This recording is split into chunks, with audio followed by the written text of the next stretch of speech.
Bonjour ou bonsoir à tous les téléspectateurs de Zoé Channel. Cela dépend de l'endroit où vous nous regardez en ce moment. Bienvenue à cette émission Entretien. C'est une émission zéro.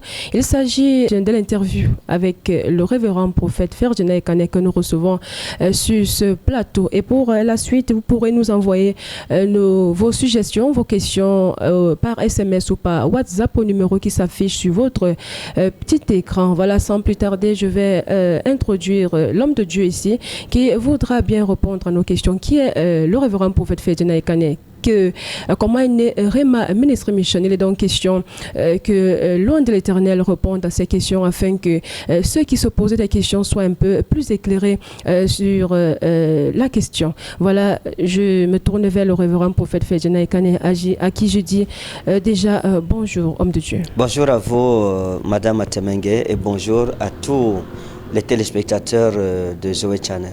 Voilà, nous sommes très heureux de vous accueillir dans ce plateau. Je souligne qu'il s'agit de l'émission Zéro. C'est une émission donc les téléspectateurs de Zoé Channel auront l'habitude de regarder. Et voilà, vous êtes donc là pour répondre à nos questions, également aux questions des téléspectateurs. Voilà, je rappelle donc vous nous envoyez vos questions aujourd'hui et à la prochaine émission, nous y répondrons avec plaisir. Voilà, nous allons commencer par cette question, homme de Dieu. Voilà, vous appelez le révérend prophète Ferdinand Ekane. En fait, qui êtes-vous vraiment? Qui je suis, c'est extraordinaire. Vous savez, c'est embarrassant parfois de parler de soi, de se présenter. Le prophète Ekane Ferdinand, voilà, je suis un homme de Dieu originaire du Nord Cameroun. J'ai couru en 1994 à Garo à l'époque et j'ai suivi une formation aux Assemblées de Dieu. Après cela, le Seigneur m'a appelé en 2005 et il m'a dit en vision, ouvre les yeux, regarde, tu veux savoir pourquoi je t'appelle à mon service. Ouvre les yeux, regarde, beaucoup de mes serviteurs s'engagent aujourd'hui à me servir à cause de leur ventre. Et pour cela, ils retiennent la vérité captive. Ils ne disent pas la vérité à mes brebis. Beaucoup de mes brebis meurent dans leur péché. Mais toi, tu craindras mon nom et tu marcheras devant ma face. Donc, et voilà comment je veux me retrouver engagé dans le ministère. S'il y a une chose qui m'a passionné dans la vie, ce n'était pas le ministère dans tous les cas. Parce que j'ai inventé 3 écritures que je suis le seul à lire aujourd'hui sur toute la surface de la terre. Et donc à l'école, j'avais pour rêve d'être un grand linguiste et un panafricaniste en ce qui concernait la linguistique ou bien les langues africaines. Donc je rêvais de promouvoir les langues africaines jusqu'à ce que le Seigneur m'appelle à son service finalement en 2005. Donc je suis marié, voilà, à une charmante dame, une charmante femme, une épouse, une sœur, une amie, une complice, et qui est venue encore combler mon existence sur la terre des vivants. Donc voilà un peu qui est le prophète Ekane Ferdinand en quelques mots. Voilà, homme de Dieu, il y a quelque chose qui a attiré mon attention. Vous dites avoir fait les études à Garoua, c'est dans la partie nord du Cameroun. Donc vous êtes du nord Cameroun, mais pourtant vous n'avez pas un nom de ce côté-là, vous vous appelez Ekane. Quelles sont les origines de ce nom?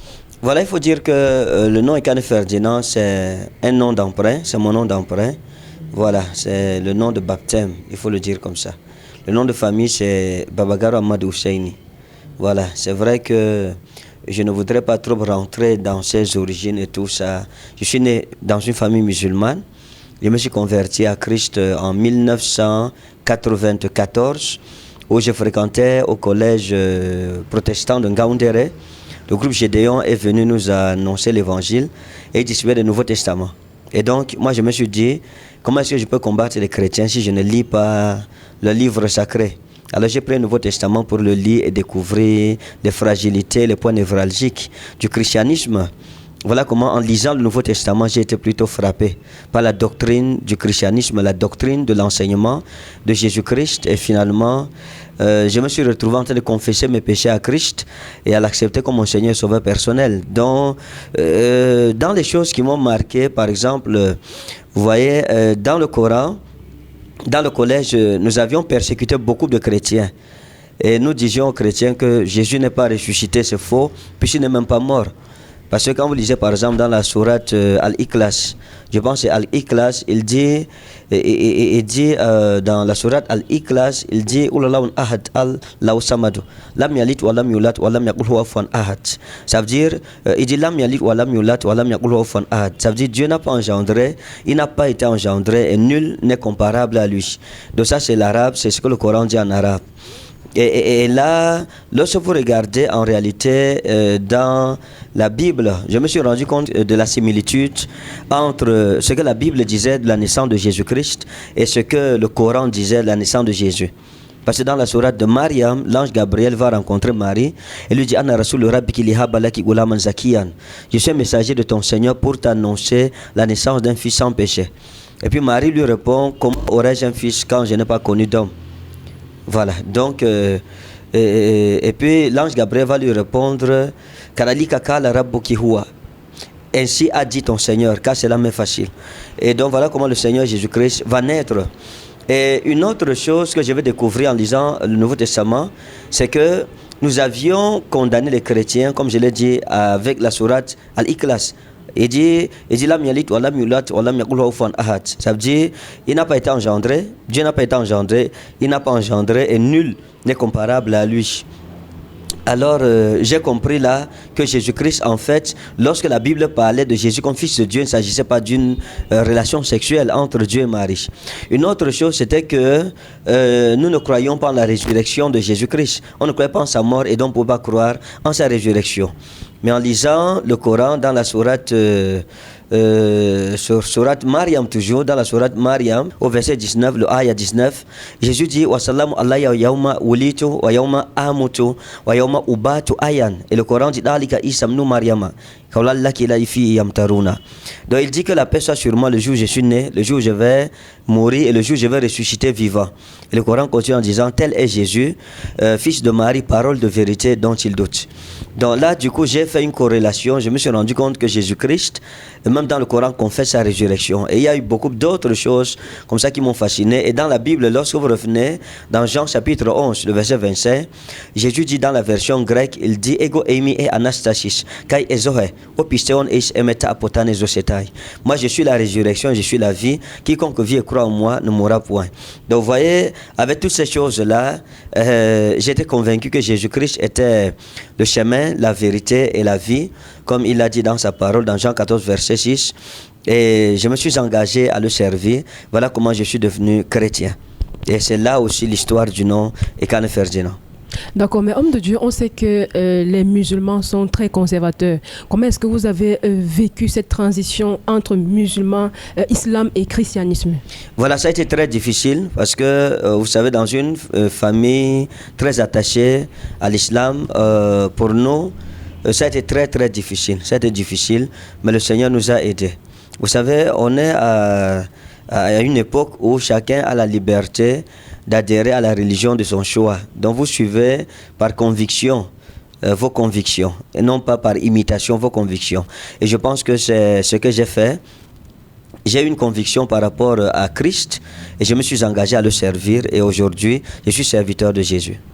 Voilà, homme de Dieu, vous êtes le leader des églises Réma à travers le monde, et vous êtes également le promoteur de la chaîne de radio Doulos FM qui est située à l'hôtel du Plateau, c'est à Yaoundé, la capitale du Cameroun. Vous êtes également le promoteur de la chaîne de télévision Zoé Channel que les téléspectateurs regardent en ce moment. Voilà, est-ce que vous pouvez un peu nous conter la petite histoire? Comment est-ce qu'est né le ministère Réma en fait? Voilà, j'ai dit qu'en 2005, le Seigneur Jésus m'est apparu en vision. Donc à l'époque, j'habitais avec l'ambassadeur de Côte d'Ivoire. On était dans les années 2005 et il m'a vu triste un soir avant de dormir. Il m'a demandé pourquoi est-ce que j'étais triste. Je lui ai dit parce que je ressentais dans mon cœur que le Seigneur Jésus-Christ m'appelait à son service. Et il m'a dit, Dieu est notre Père. Avant de dormir, demande-lui pourquoi il t'appelle à son service, il te le dira. Donc la nuit avant de dormir, je me suis mis à genoux devant le lit, dans ma chambre. J'ai dit, Seigneur, pourquoi est-ce que tu m'appelles à ton service? Beaucoup te servent déjà. Et puis, qu'est-ce que je vais apporter qu'on n'a pas encore vu dans le ministère? Mais si tu me dis pourquoi tu m'appelles, je m'engagerai. La nuit, pendant que je dormais, j'ai eu une grande vision. Et j'ai vu quelqu'un vêtu de blanc, juste devant moi. Et Je l'ai vu, je ne l'ai pas reconnu. Donc, dans ma tête, c'était un homme de Dieu, mais vêtu avec une gloire extraordinaire. Et je lui ai demandé, homme de Dieu, quand Dieu vous appelait à son service, est-ce qu'il vous a prouvé que c'est lui qui vous appelait? Il m'a dit oui. Je lui ai dit comment? Il m'a dit que dès les entrailles de ma mère, Dieu m'avait prédestiné à le servir. Et en plus, il y a eu beaucoup de signes autour de moi qui me montraient, me démontraient que j'étais mis à part pour servir Dieu. Et puis il m'a dit, et dans des songes aussi Dieu me parlait, et dans des visions nocturnes. Et puis il m'a regardé dans les yeux, et je l'ai aussi fixé. Et il m'a demandé, et toi, tu veux savoir pourquoi je t'appelle à mon service? Mes yeux se sont ouverts. Et je me suis rendu compte que c'était mon Seigneur. J'étais devant le ressuscité, j'étais devant Jésus-Christ. Et puis il m'a dit, ouvre les yeux et regarde. Beaucoup s'engagent aujourd'hui à me servir à cause de leur vente. Pour cela, ils retiennent la vérité captive. Ils ne la disent pas. Et beaucoup de mes brebis meurent dans leur péché. Mais toi, tu craindras mon nom, tu marcheras devant ma face. Et quand le temps sera accompli, tu te lèveras, tu demanderas à plusieurs, où est votre Dieu? Et je me suis réveillé. Donc quand je me suis réveillé, j'ai fait 5 minutes dans mon lit. Je croyais que j'ai rencontré le Seigneur personnellement, c'est-à-dire vis-à-vis. C'est après que je me suis rendu compte que c'était une vision. Et là, j'avais la conviction que le Seigneur me réclamait. Et à l'époque, je venais d'avoir un travail dans une institution de la ville de Yaoundé. J'allais prendre le service en juillet. Et c'est au mois de juin que le Seigneur Jésus-Christ m'était apparu. Et finalement, je vais dire au premier conseil de l'ambassadeur, voici ce que Dieu m'a dit. Il me dira, ok, c'est l'Éternel, il t'appelle à son service, vas-y, ne discute pas avec lui. Et on va se séparer. Et puis je vais dire à ma mère que le Seigneur m'appelle à son service et j'ai l'intention d'y aller. Ma mère m'a dit non, mais c'est pas possible. Tu dois travailler.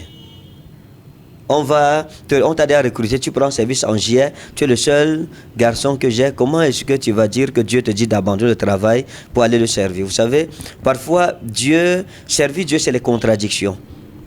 Servir Dieu, c'est les contradictions. Vous voyez, Dieu choisit Marie pour porter Jésus-Christ, elle le fait, et puis c'est une contradiction. Comment une vierge peut être enceinte? Alors, finalement, ce qui va se passer, c'est que ça ne sera pas facile. Ma mère va dire non. Et je vais aller à l'école biblique, je vais faire 3 jours, je vais fuir. La nuit, je vais porter mes bagages et fuir parce que c'était très difficile. Et quand je rentre, ok, je m'entends avec ma mère, je vais faire le concours de la douane cette année-là. Et ça ne marche pas.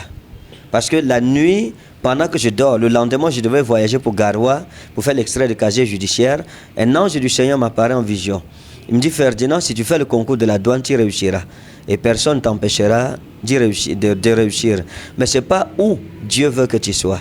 Il faut retourner au séminaire de théologie et faire ta former. Voilà comment je me réveille cette fois-ci. Je ne parle pas à ma mère, je ne lui dis rien, je garde ça secret et puis je la tourne comme ça et je ne veux pas faire l'extrait de casier judiciaire. Et puis finalement, je retourne à l'école biblique, je fais ma formation entre 2007 et 2009 et après 2009, le Seigneur me passe encore par des moments très difficiles et en 2012, finalement, nous commençons le ministère Réma et aujourd'hui, on a 4 ans d'existence. Voilà, chers téléspectateurs de Zoé Channel, vous suivez tout comme moi un peu le parcours de l'homme de Dieu. Je rappelle que vous pouvez nous envoyer vos questions au numéro qui s'affiche sur votre écran, soit par SMS ou par WhatsApp. Homme de Dieu, comment est-ce que le ministère, en fait, comment ont été vos débuts? Est-ce que ça a été facile? Est-ce que ça a été difficile? Comment est-ce que vous avez fait pour commencer à monter le ministère et pour que vous soyez à ce grand ministère qu'on connaît aujourd'hui? Voilà, je pense que le ministère, il n'est pas encore grand. Il n'est pas encore grand. Mais je veux juste dire à nos téléspectateurs du monde entier qui sont en train de nous regarder et surtout à ceux qui ont l'appel de Dieu dans leur vie, mais qui fuient, on ne fuit pas Dieu. Vous savez, vaut mieux arriver à Ninive avec le bateau, ça veut dire être accueilli avec la gloire que cela accompagne, que d'être vomi par un gros poisson et sentir l'odeur du poisson pendant tous les jours de son ministère autour de Ninive. Alors je pense que c'est mieux de capituler avec Dieu. Vous ne fuirez pas Dieu. Si la main de Dieu est sur vous, elle sera sur vous. Voilà pourquoi vous voyez, lorsque le Seigneur Jésus est mort,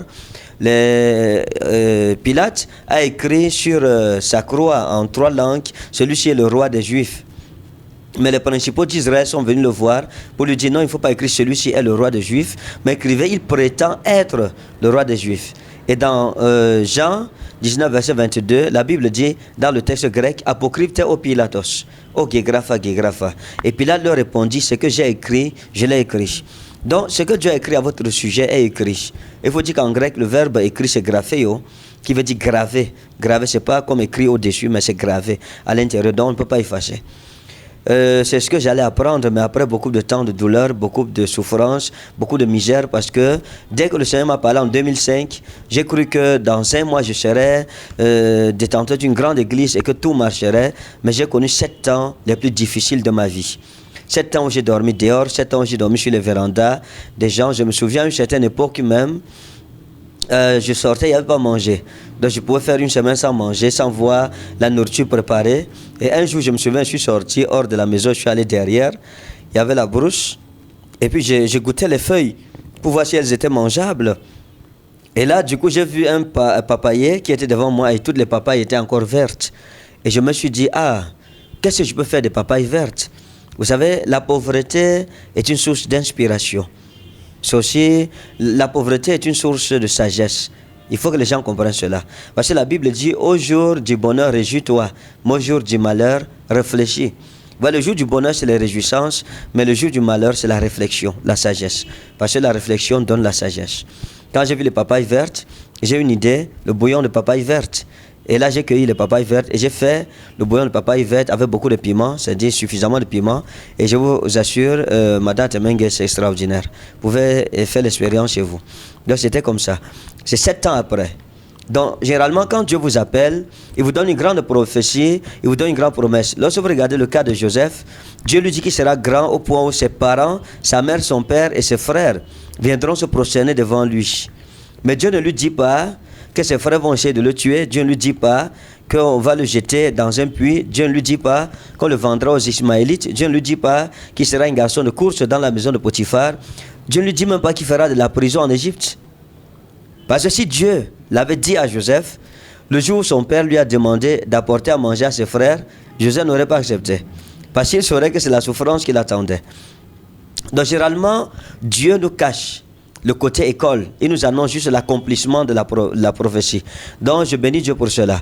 Et ça fait que vous marchez avec Dieu, vous cheminez avec Dieu. Le Seigneur vous forme et puis il n'y a pas d'homme de Dieu sans bâtiment de caractère. Quand Dieu va vous appeler, vous amener très loin, il bâtira d'abord votre caractère. Il aiguise d'abord votre caractère. Vous voyez, quand Dieu a appelé Moïse, à cause de la grandeur de sa mission, la formation de Moïse a duré 80 ans. Donc c'est pour dire que c'est quelque chose de très important pour Dieu, le caractère de ses serviteurs. Moïse avait déjà beaucoup de connaissances géostratégiques militaires, mais il fallait que Dieu lui apprenne la patience. La patience. Voilà pourquoi Madian fera 40 ans à être derrière un troupeau, à essayer de supporter les caprices des brebis, pour apprendre la patience, pour ne plus être seulement un chef militaire, etc. Et en Égypte, Dieu l'avait formé pendant 40 ans déjà dans les arts militaires égyptiennes. Donc, dans les arts militaires égyptiens. Et cela devrait être important pour son ministère, pour pouvoir lutter contre les 7 nations puissantes qui le séparaient de Canaan. Donc, tout ce que Dieu fait dans la vie de ses serviteurs est calculé. Il n'y a pas de hasard. Voilà pourquoi la Bible dit « Toutes choses concourent au bien de ceux qui aiment Dieu, de ceux qui sont appelés selon ses desseins. » Romains 8, 28. D'accord, mais homme de Dieu, est-ce que vous pouvez affirmer que tous les hommes de Dieu passent forcément par la souffrance? Oui, bien entendu. Bien entendu, chaque homme de Dieu, en sa qualité et à son niveau. Tout dépend de la vocation que Dieu vous a adressée. Mais il n'y a pas de mission sans caractère bâti d'abord. Dieu bâtira toujours votre caractère. Parce que si votre caractère n'est pas bâti, vous ne pouvez pas supporter les gens. Les gens viennent de partout, divers horizons, avec plusieurs civilisations, plusieurs cultures, etc. Il faut être patient, il faut être un père, il faut savoir prendre les bonnes décisions au bon moment. Il faut être patient ici, il faut savoir frapper du poing ici, mais le faire dans le respect strict de la mission que Dieu nous a confiée. Donc, le bâtissement du caractère est obligatoire. Il n'y a aucun homme de Dieu que Dieu ait engagé dans la mission sans avoir bâti le caractère. Vous voyez, le Seigneur Jésus avait formé les apôtres pendant 3 ans et demi. Mais il leur a encore demandé de ne pas aller en mission, mais d'attendre ce que le Père avait promis. le consolateur, dans la chambre haute. Donc il y avait quelque chose qui manquait encore. Donc Jésus-Christ est très intéressé jusqu'au moindre détail de notre caractère avant de nous jeter dans la mission. D'accord, homme de Dieu, mais heureusement dans cette lourde mission, vous êtes soutenu par votre épouse, la révérende prophétesse Ekane Shalom, qui œuvre grandement dans le ministère. Est-ce que vous pouvez dire que avant le mariage ou après, ce poids est toujours le même? Pas vraiment.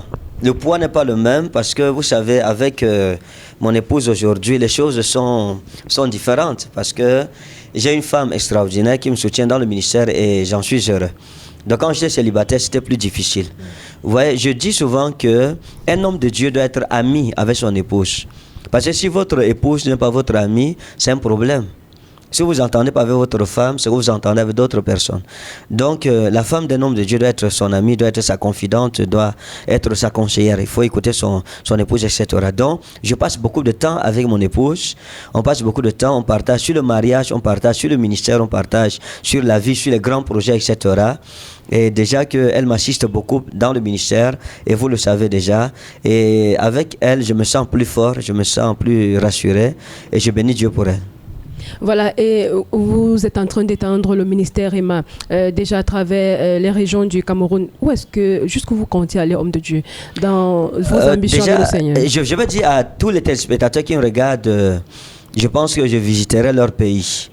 On aura l'occasion de visiter leur pays, que ce soit les pays africains francophones ou bien anglophones. On va visiter, que ce soit la Côte d'Ivoire, que ce soit Congo, Brazzaville, Congo, Kinshasa, etc. Partout là, nous voulons aller au Zimbabwe, en Afrique du Nord, en Europe, aux États-Unis, etc. On veut aller partout où on nous regarde. Donc, je vais aller jusqu'aux confins de l'univers. D'accord, pour prêcher l'évangile. Bien entendu, c'est pour prêcher l'évangile. Vous vouliez que j'aille pourquoi? Parce que peut-être vous pouvez aller faire un voyage touristique, en fait, avec votre épouse. Oui, mais là, ça, c'est les vacances. Il nous arrive de voyager pour des vacances, ça c'est normal. Un homme de Dieu doit avoir du temps pour se reposer. Parce que ça, c'est aussi notre problème. Dans le ministère, il faut avoir un temps pour se reposer, c'est très important. Pour que le ministère ne soit pas un suicide, il ne faut pas adopter une attitude suicidaire. Comme dernièrement, j'étais avec mon épouse aux Émirats, on s'est reposé et c'était extraordinaire, donc je pense que c'est nécessaire. Mais mon temps, dans sa majorité, est pour la mission. Parce que j'ai dit au Seigneur que le reste d'années qui m'ont été et je suis en partage, je les mets à ses pieds pour prêcher l'évangile. Le peuple doit écouter l'évangile, le monde des ténèbres doit être dépeuplé et le royaume de Christ doit être peuplé. Et je pense que c'est dans cette optique, c'est dans cette mesure que je travaille avec les bienfaiteurs. Les bienfaiteurs qui sont nos partenaires d'ici et d'ailleurs, parce qu'on en a ici au Cameroun et dans d'autres villes que Yaoundé, et tous ceux de l'étranger qui voudraient soutenir ce ministère. Je pense que l'occasion leur est aussi donnée de s'exprimer à travers cette émission et pour dire ok, nous voulons soutenir ce ministère, nous voulons que notre pays puisse aussi profiter de cette bénédiction-ci, parce que nous savons que le salut d'une âme a de la valeur pour Dieu et pour nous, et puis le salut d'une âme n'a pas de prix. D'accord, je pense, homme de Dieu, que nous allons nous apaisantir sur le volet bienfaiteur un peu plus tard. Mais voilà, beaucoup ont des modèles pour avancer, en dehors de Dieu, bien entendu. Quel est l'homme de Dieu que vous admirez le plus dans le monde? Voilà, il faut dire que je n'ai pas un modèle plus que l'autre. J'ai plusieurs modèles, parmi lesquels l'apôtre Johnson Suleiman du Nigeria, qui est un père à distance pour moi. Vous savez, il y a des pères que vous adoptez à distance. Voilà. Donc je pense que je peux citer celui-là. D'accord. Vous ne citez pas les autres également? Non, je pense que ce n'est pas nécessaire. D'accord. Voilà, maintenant, est-ce que vous avez un message particulier? Vous parliez tout à l'heure des bienfaiteurs. Voilà, comment est-ce que est soutenu le ministère? Est-ce qu'au départ, il y avait les bienfaiteurs, ou est-ce que vous avez introduit les bienfaiteurs un peu plus tard, lorsque vous étiez déjà en avant dans le ministère? Oui, les bienfaiteurs, je pense que ça ne fait pas 6 mois qu'il y a les bienfaiteurs. C'est cette année que nous avons commencé avec les bienfaiteurs. À l'époque, c'est moi et mon épouse qui soutenions le ministère. Tout ce qu'on a pu réaliser de grand, c'est nous qui avons fait cela au ministère parce que Dieu nous a bénis. Vous voyez, c'est un peu ça. Dieu m'a appris, quand j'ai parlé du comportement, vous voyez, Dieu aiguise le comportement de ses serviteurs. Je me souviens, on était à l'Omnisport à l'époque, l'église était à l'Omnisport, et il y a un ami qui est venu prêcher à Réma, et pendant qu'il prêchait, il a suscité l'argent pour les voitures. Il a suscité l'argent pour qu'on m'achète ma première voiture.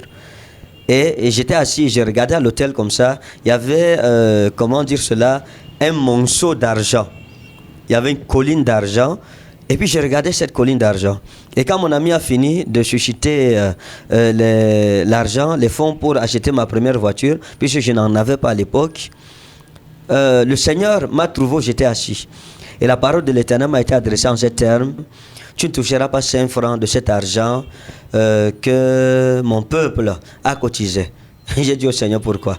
Il m'a dit: parce que je ne voudrais pas que quelqu'un se glorifie demain de t'avoir acheté une voiture. Autant convenant, moi-même je t'achèterai des voitures. Mais remets l'argent de chacun, demande à chacun de venir reprendre son argent et dis-leur que je les ai bénis parce qu'ils ont honoré ma parole. Alors je suis arrivé à l'hôtel, j'ai pris le micro, j'ai dit à chacun de venir reprendre son argent car l'Éternel avait exaucé leur prière. Et je pense que les gens étaient tellement étonnés, mais cependant quand même ils ont obéi, ils sont venus chacun chercher son argent. Vous voyez, donc c'est ça que j'appelle bâtir le caractère. Aujourd'hui, personne ne peut se glorifier de m'avoir acheté une voiture ou bien contribuer à acheter une voiture parce que le Seigneur nous a bénis. Le Seigneur nous a bénis. Vous voyez, au début du ministère, c'est nous qui faisions tout. Par la grâce que Dieu nous donnait, les connexions, les personnes qu'on rencontrait pour qui on priait et que Dieu bénissait, qui étaient reconnaissantes. Et elles étaient reconnaissantes en termes de millions, de plusieurs millions, et je bénis Dieu pour cela. Donc c'est avec cet argent que nous avons acheté un terrain. C'est avec cet argent qu'on a fait le hangar, parce que le terrain nous est revenu à au moins 20 millions de francs CFA. On a fait le hangar de l'église à 10 millions au moins, et beaucoup d'autres choses. On a offert 3 cars qu'on a achetés pour l'église, et on s'est engagé dans beaucoup d'autres choses comme celle-là. L'église de Ngaoundéré aujourd'hui, c'est mon épouse et moi qui avons loué la salle pour 1 an. On a payé 4 250 000 et on a offert des chaises. Je pense que c'est 350 chaises. Donc c'est pour dire que c'est notre action que nous posons. C'est notre action parce qu'un bon leader doit être un modèle de libéralité chrétienne. C'est pas dire aux gens de donner et puis nous-mêmes on ne donne pas. Et je pense que c'est l'une des principales motivations de nos bienfaiteurs parce qu'ils voient nos réalisations. On a mis la télévision sur satellite pour que le monde entier puisse aussi partager avec nous les bienfaits de Dieu au milieu de nous et ça coûte extrêmement cher. Le satellite, les gens le savent. Vous avez besoin de bienfaiteurs à un certain niveau pour avancer et réaliser ces choses-là. Et nous sommes en train d'entrer à Douala. On a donné l'ordre aujourd'hui même. On est en train d'entrer dans le système câblé. J'ai envoyé de l'argent pour qu'on entre dans le système câblé. Et au plus tard, peut-être début décembre, on doit visiter Douala. Et je profite pour dire à tous les habitants de Douala qui regardent cette émission, je serai à Douala par la grâce de Dieu en début décembre pour une grande nuit de prière déjà avec vous, pour une prise de contact pour que vous bénéficiez de la puissance de Dieu dont tous ceux qui sont possédés seront délivrés, les malades seront guéris. Vous voyez cette télé, les gens sont guéris du VIH, du cancer, etc. Donc vous recevrez votre délivrance, votre témoignage, et puis votre relation avec le Seigneur connaîtra une restauration complète. Et puis la prophétie et la parole de Dieu dans sa puissance. Dans tous les cas, ce sera un programme de restauration et de délivrance. Et je sais que vous serez très nombreux à honorer à ce programme. Parce qu'il y a l'annonce que le prophète Ekan et son équipe seront là en décembre, début décembre. Donc voilà un peu. Les bienfaiteurs nous aident donc dans cette optique missionnaire. Dans la mission, ils nous aident à accomplir cette œuvre-là. Donc vous pouvez être du Cameroun, bien hors du Cameroun, et dire nous voulons envoyer l'argent à Rema Ministry Mission pour soutenir ce ministère et le voir s'étendre dans le monde entier. Parce que ici, ce n'est plus une question d'église ou bien de dénomination. Non, c'est une question de l'intérêt commun du royaume de Christ. Donc, quelle que soit votre dénomination, et vous avez intérêt, pour intérêt que le royaume de Christ puisse avancer, que le message de l'évangile avance, alors je pense que être bienfaiteur, c'est une bénédiction. On a besoin à un certain niveau de son Joseph d'Arimathée. D'accord. Donc, homme de Dieu, à vous entendre, vous voulez dire qu'une église qui va aller loin avec le Seigneur, dans la mission que le Seigneur lui a confiée, ne peut pas se contenter à un moment des dîmes et des offrandes seulement. Oui, bien entendu, parce que vous avez besoin de bienfaiteurs. Lorsque vous regardez le Seigneur Jésus dans son ministère, il avait des bienfaiteurs. et les bienfaitrices qui l'accompagnaient. Il y avait des bienfaiteurs, il y en avait dont on n'avait pas parlé, et chacun selon sa catégorie. Ouais, la Bible dit qu'il y a des femmes comme Jeanne qui l'accompagnaient, etc. D'autres femmes, les maris, qui étaient avec le Seigneur Jésus-Christ. Avec Suzanne, il y avait la femme de Souza, qui était l'intendant romain à l'époque, qui accompagnait le Seigneur Jésus pour veiller à ses besoins, aux missions, etc. Vous savez, la Sainte Seine, Jésus a demandé qu'on aille louer une grande salle, une salle de fête certainement. Donc, c'est pour dire quoi? On a besoin de bienfaiteurs. Jésus avait besoin de bienfaiteurs. Et c'est ces bienfaiteurs qui l'ont aidé à toucher le monde comme il a fait à son époque. Et vous voyez, après la mort du Seigneur Jésus, son corps a été confisqué par le gouvernement romain. Les apôtres qui étaient ouins n'avaient pas l'onction. L'onction n'allait pas libérer le corps du Seigneur Jésus. Dans l'onction, l'autorité spirituelle a son rôle, mais l'autorité financière a aussi son rôle. Donc le corps de Jésus était dans la cour du gouverneur romain et personne ne pouvait entrer là-bas. Les apôtres ne pouvaient pas, sinon on allait les arrêter, quoique ils étaient ouins. Mais il a fallu un Joseph d'Arimathée, qui était aussi un disciple du Seigneur Jésus-Christ, qui est allé à cause de son autorité, parce que la Bible dit, il y avait un homme riche appelé Joseph d'Arimathée, qui était aussi disciple de Jésus. Donc il est allé voir le gouverneur romain, il a exigé qu'on libère, qu'on lui remette le corps de Jésus.